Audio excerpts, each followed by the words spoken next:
So here in this example, we added some validation to validate on keystroke combined with focus-based validation. So when we lose focus, and we are providing a decent user experience here, I'd argue.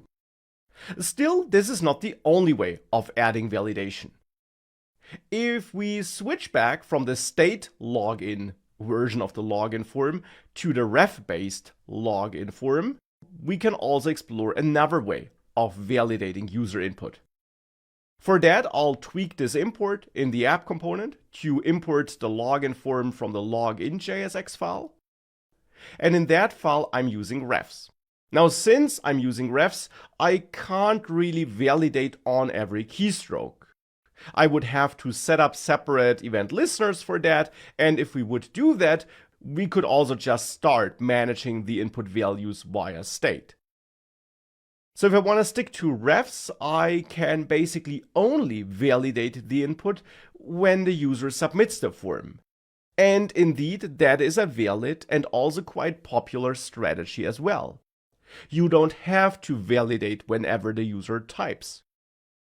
Instead here, in the login component function, in the handle submit function here, we could simply determine whether the email is invalid, for example, by adding the email is invalid constant, and then here, when the form is submitted, performing our check. Which here again is that we check if we don't have an @ symbol in that email with the includes method like this and the exclamation mark in the beginning. Now we of course want to reflect this error here in our form, and we can do this with some extra state because we need to update the UI if we find out that an invalid form has been submitted. And we do that with state, as you learned.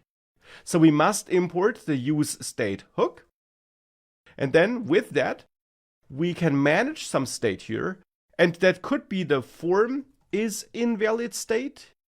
If we want to show some general error message that affects the entire form, or of course the email is invalid state and set email is invalid.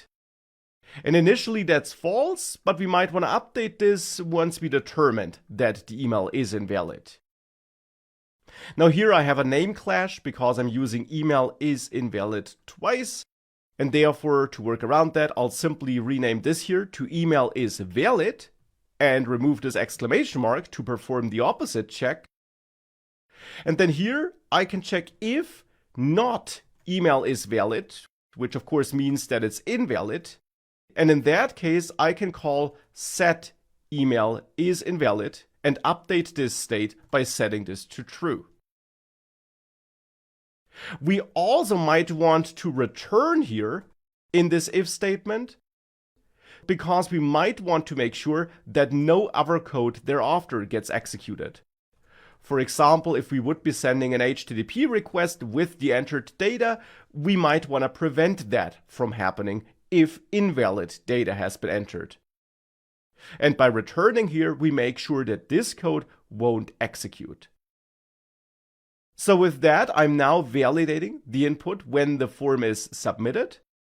And we can now use this state, which is only updated in that case if invalid data has been submitted. We can use this state to again show an error message here. And for that, I'll again add my div here with a class name of control-error. And then check if email is invalid. And if that's the case, I want to output my error message. Please enter a valid email address, like this. With that, if we go back, I don't get any error, no matter what I'm doing with that email field here. But if I click login, I now get my error message. And this error message now also doesn't disappear until I submit the form again. And I do so with a valid email address. And even then, here at the moment, it doesn't disappear, though you can tell by this console log here that we made it past this if check and we did have a valid email address.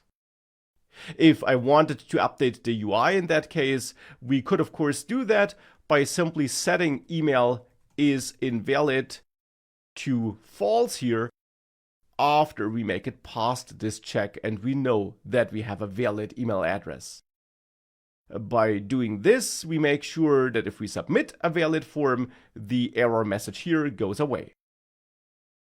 And that's how we can check the validity of the provided values when the form is submitted. And in the end, it's up to you to decide which approach you want to use and which user experience you want to provide to your users. Validating on submission definitely takes a bit less code than validating on every keystroke and combining that with the focus state of the input element. But you of course are able to give the user a more direct feedback if you are using this keystroke focus-based approach. Nonetheless, validating upon submission is of course also totally fine and can be the experience you want to provide to your users. And it's also worth noting that you often might want to add submission-based validation even if you are already validating on keystroke and blur.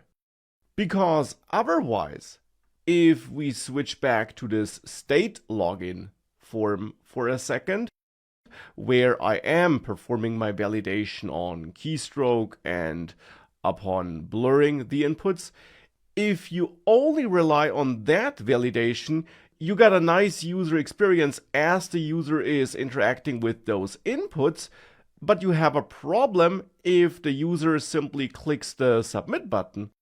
Because in that case, as you see here in the console, the invalid data is handled here instead of handle submit.